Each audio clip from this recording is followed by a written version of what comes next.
Dear students, welcome to impressive study मंच। आज की इस वीडियो में हम लोग परीक्षा की तैयारी के क्रम को जारी रखते हुए हमने क्या किया है, भूगोल के दूसरे चैप्टर को लिया है।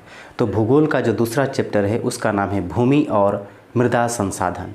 इसके पिछले वीडियो में हम लोगों ने संसाधन के बारे में समझा था कि संसाधन से कौन कौन से प्रश्न परीक्षा में आने की संभावना है। तो उन सभी महत्वपूर्ण प्रश्नों को हमने हल करके बताया था।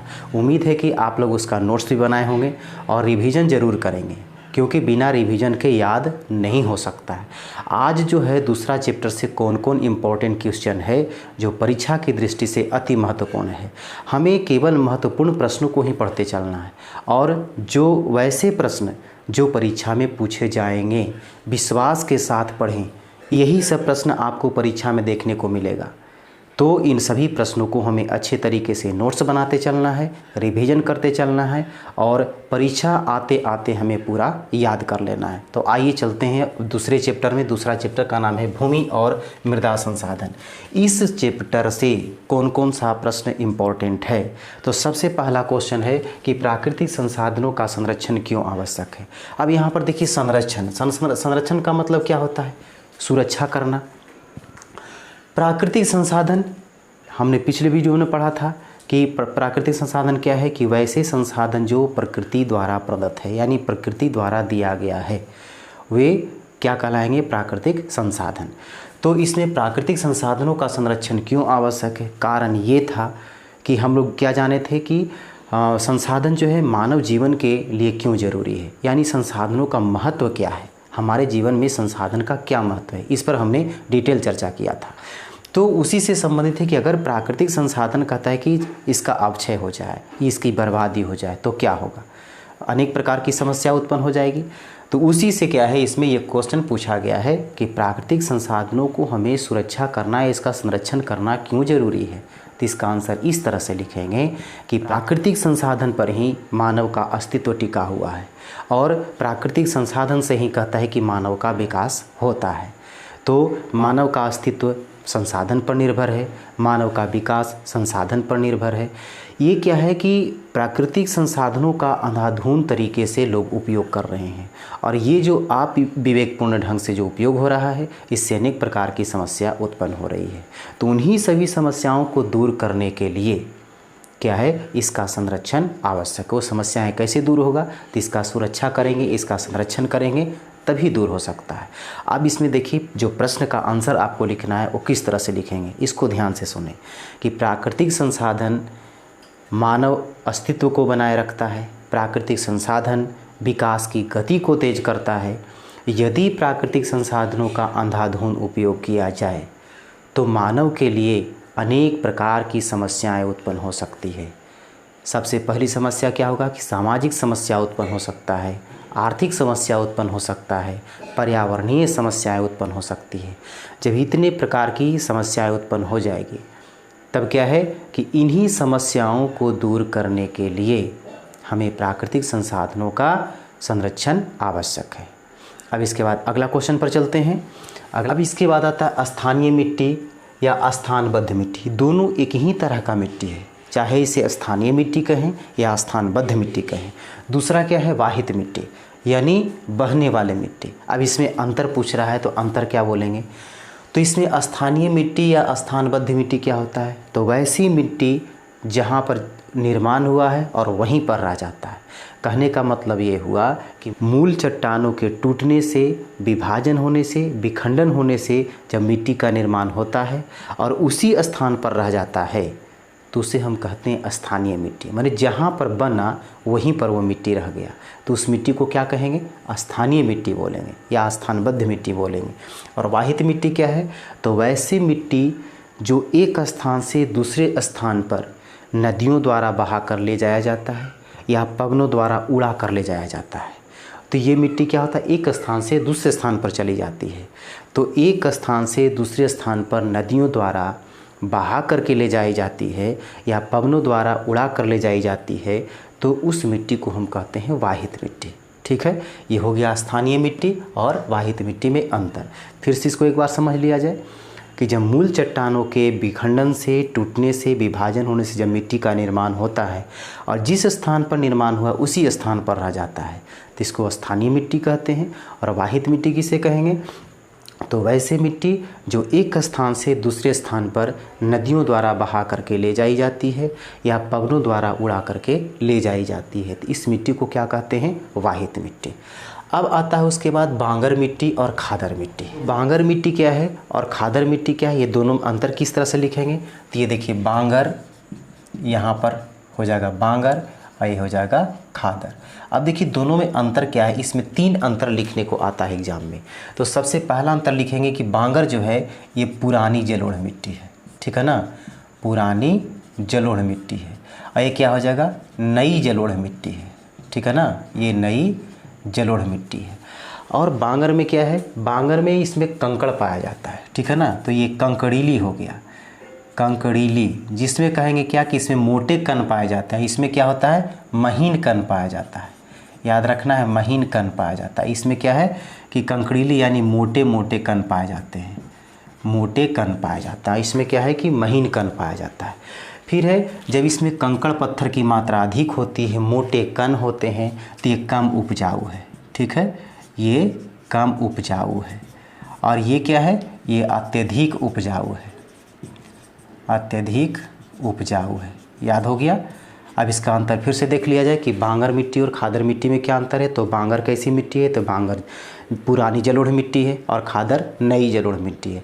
बांगर में क्या होता है, जो मिट्टी के कण होते हैं उसमें कहता है मोटे मोटे कण पाए जाते हैं, उसमें कंकड़ पत्थर पाया जाता है। और खादर मिट्टी में क्या है, इसमें महीन कण पाया जाता है। फिर तीसरा अंतर क्या है कि बांगर मिट्टी कम उपजाऊ होता है और खादर मिट्टी अधिक उपजाऊ होता है। अब इसके बाद अगला क्वेश्चन आता है, फसल चक्र क्या है या फसल चक्रण से क्या समझ। देखिए क्वेश्चन पूछने का तरीका इसका, इसमें क्या है, कभी पूछ देगा कि फसल चक्र क्या है, कभी पूछ देगा कि फसल चक्रण से क्या समझते हैं, या इसको इस तरह से पूछेगा कि फसल चक्रण मृदा संरक्षण के लिए किस प्रकार सहायक है। तो यहाँ पर क्या है कि तीनों जो है ना, तीनों का आंसर हम एक ही तरह से लिखेंगे। कैसे लिखाएगा? तो फसल चक्र क्या है, तो जब कहता है 2 धान्य फसलों के बीच, देखिए यहाँ पर हम धान नहीं लिख रहे हैं, हम धान्य लिख रहे हैं यानी अनाज, ठीक है ना। तो इसमें क्या है कि 2 धान्य फसलों के बीच यानी गेहूं और धान के बीच देखा जाए, एक गेहूं का फसल, ठीक है ना, और एक क्या है, चावल यानी धान का फसल। ये दोनों के बीच में कोई फसल उगाया जाता है? यानी कहने का मतलब एक खरीफ फसल है, एक रबी फसल है। ये दोनों फसलों के जो बीच का जो अंतराल है, क्या उस बीच के समय में कोई फसल उगाया जाता है? उगाया जाता है। वो कौन सा फसल है? तो है दलहन, ठीक है ना। तो यही क्या है कि 2 धान्य फसलों के बीच में जब एक दलहन का फसल उगाया जाता है तो क्या होता है कि दलहन पौधे के जड़ों में गांठ होता है, ठीक है। अब देखिए दलहन पौधा ये है, ठीक है ना, तो इसके जड़ में क्या है, इसके जड़ में क्या होता है, ये इस तरह का कहता है कि गांठ बना हुआ रहता है, ठीक है ना, इस तरह का गांठ बना हुआ रहता है। अब ये गांठ में क्या है पता है, ये गांठ में ये राइजोबियम जीवाणु होता है, एक प्रकार के जीवाणु होता है जिसको क्या कहते हैं, राइजोबियम, ठीक है, ये राइजोबियम जीवाणु होता है। ये जीवाणु क्या करता है पता है, ये जीवाणु जो है वायुमंडल से नाइट्रोजन को खींचता है, ठीक है ना, वायुमंडल से क्या करता है, ये नाइट्रोजन को खींचता है और खींच करके क्या करता है, उसको नाइट्रेट में बदल देता है। देखिए क्या चीज़ में बदल गया, नाइट्रोजन को क्या में बदल दिया, तो नाइट्रेट में बदल दिया। अब देखिए क्या है, राइजोबियम जीवाणु इतना इम्पोर्टेंट है कि दलहन पौधों के जड़ के गांठ में पाया जाता है। ये करता क्या है कि वायुमंडल जो नाइट्रोजन है उस नाइट्रोजन को अवशोषित करता है और उसको क्या चीज़ में बदल देता है, तो नाइट्रोजन को नाइट्रेट में बदल देता है। अब ये नाइट्रेट का उपयोग कहाँ है, तो ये जो है ये फसलों के लिए अति महत्वपूर्ण है। ये मिट्टी की उर्वरा शक्ति को बढ़ा देता है। तो ये क्या करता है राइजोबियम जीवाणु, ये नाइट्रोजन को अवशोषित करता है और क्या करता है, उसको नाइट्रेट में बदल देता है और मिट्टी में स्थापित कर देता है। जो अगला फसल होगा उसके लिए कहता है उर्वरा शक्ति मिल गया। यही काम करता है कौन, दलहन फसल, ठीक है। तो इसको फसल चक्र क्या है, तो फसल चक्र इसका परिभाषा इस तरह से लिखेंगे कि दो धान्य फसलों के बीच जब एक दलहन का फसल लगाया जाता है तो इस प्रक्रिया को, इस चक्र को हम फसल चक्रण कहते हैं या फसल चक्र कहते हैं। ये तो परिभाषा हो गया।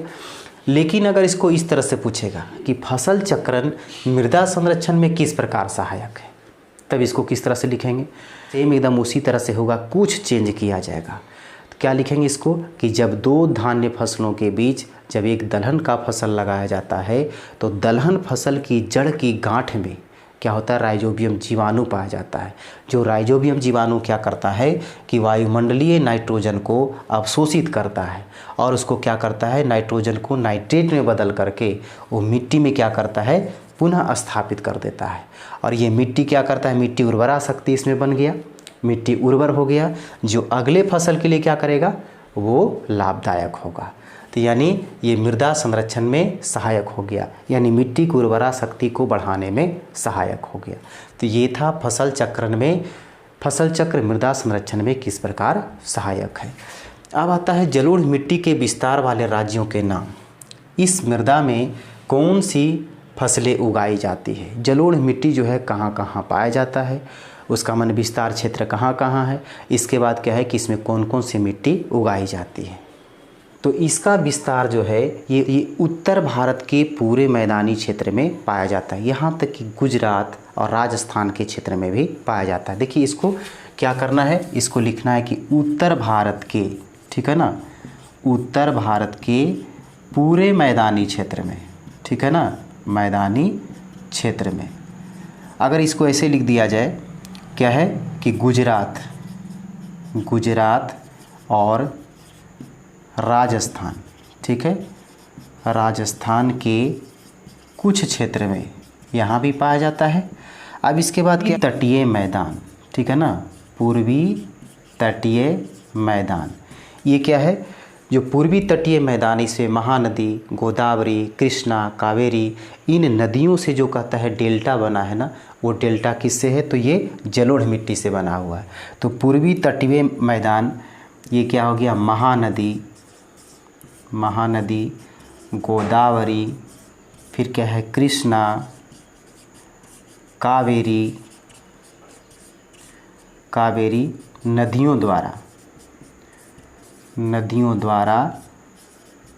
बनाया या बनाई गई डेल्टा, ठीक है ना, बनाई गई डेल्टा किस मिट्टी से बना है, तो यही जलोढ़ मिट्टी से बना है। तो जलोढ़ मिट्टी कहाँ कहाँ विस्तारित है, पता चल गया कि उत्तर भारत का जो पूरा मैदानी क्षेत्र है जलोढ़ मिट्टी से बना हुआ है। फिर क्या कह दिया कि गुजरात और राजस्थान का कुछ क्षेत्र कहता है क्या, ये जलोढ़ मिट्टी है। फिर उसके बाद जो है, फिर यहाँ पर पूर्वी तटीय मैदान जो है, जहाँ महानदी, कृष्णा, कावेरी, गोदावरी, इन नदियों के द्वारा जो डेल्टा बना हुआ है वो किस मिट्टी के है, तो जलोढ़ मिट्टी का क्षेत्र है। अब इसके बाद है कि जलोढ़ मिट्टी में कौन कौन सी फसल उगाई जाती है। तो जलोढ़ मिट्टी में कौन कौन सा फसल उगता है, तो इसमें देखिए क्या हो गया, ये धान हो गया, गेहूँ हो गया, ठीक है ना। उसके बाद फिर क्या है कि दलहन हो गया, फिर मक्का हो गया, गन्ना हो गया। तो इसमें क्या हो जाएगा, इतने तरह के फसल उगाए जाते हैं, यानी धान, गेहूँ, मक्का, गन्ना और दलहन फसल कहता है जलोढ़ मिट्टी में उगाया जाता है। इसके बाद आता है समोच्च कृषि से क्या समझते हैं। तो समोच्च कृषि का मतलब ये हो गया कि समान ऊंचाई के खेत को जोतना, ठीक है ना, समान ऊंचाई से खेत की जोताई करना, इसको समोच्च जोताई भी बोला जाता है। कारण ये है कि पहाड़ी ढलानों पर क्या था कि पहाड़ी क्षेत्रों में गलत तरीके से खेती किया जाता था, जो उसमें हल चलाया जाता था उस भूमि में, वो गलत तरीके से चलाया जाता था। जब बारिश होता था ना, तो क्या है कि वो मिट्टी को बहा करके, मिट्टी का जो बहाव था बहुत तेज़ गति से था, तो उसी की गति को कम करने के लिए क्या है कि समांतर रेखा, समोच्च रेखाओं के समांतर हल चलाया गया उस भूमि में। अब क्या है कि जब वर्षा होती है तो जो मिट्टी का कटाव जो था ना, उसकी गति तेज़ था, तो वो गति अब कम हो गया है, जिसके कारण क्या है कि वो मिट्टी में उर्वरा शक्ति बनी रहती है। और पहले क्या था कि जब बारिश होता था तो तेज़ गति से मिट्टी का कटाव होता था, जिसके कारण उर्वरा शक्ति उसमें से क्या होता था, समाप्त हो जाता था, यानी मिट्टी एक जगह से दूसरी जगह चला जाता था, तो ऊपर वाली मिट्टी जिसमें उर्वरा शक्ति थी वो समाप्त हो जाता था, जिसके कारण फसल नहीं हो पाता था। तो अब क्या है कि समुच्च जुताई करने के फलस्वरूप क्या हो गया कि अब वहाँ खेती करना संभव हो गया। अब वहाँ कहता है कि फसल का उत्पादन अच्छे तरीके से किया जा रहा है। तो यानी समुच्च कृषि से क्या हो गया कि पहाड़ी क्षेत्रों में यानी पहाड़ी ढलानों पर अब जो है ना, अब वहाँ अच्छे तरीके से खेती की जाती है। समुच्च रेखा के समांतर जो हल चलाया गया, जिससे कहता है कि मिट्टी के बहने की गति को कम कर दिया। अब जो है वहाँ क्या है कि जब पूरा का पूरा मिट्टी बह जाता था, इसके साथ साथ क्या है कि पूरा पानी भी बह जाता था, तो फसल को पानी नहीं मिल पाता था, फसल अचानक सूख करके मर जाता था। अब क्या है कि जब इस तरीके से जो खेती किया जाता है तो इसमें कहता है कि अब जो मिट्टी में नमी भी बना रहता है, फसल का उत्पादन भी अच्छा होता है। तो उम्मीद है कि ये सारे प्रश्न का उत्तर आपको समझ में आया होगा। अब इसका नोट्स बनाना शुरू करें। यदि आप इसका नोट्स भी चाहते हैं तो चाहिए तो हम आपको क्या करेंगे, परिपूर्ण ढंग से एकदम अच्छे तरीके से उसका नोट्स बना करके आपको देंगे। उम्मीद है कि ये क्लास आपको समझ में आया होगा, पसंद भी आया होगा। तो इसे लाइक करें, अपने दोस्तों के साथ शेयर करें और अधिक से अधिक दोस्तों को साथ जोड़ने का प्रयास करें। चैनल पर यदि आप नए हैं तो इसे सब्सक्राइब कर लें, क्योंकि अगला वीडियो जब भी आएगा तो नोटिफिकेशन के द्वारा आपको सूचना मिल जाएगी। फिर मिलते हैं हम अगले टॉपिक लेकर के अगले वीडियो।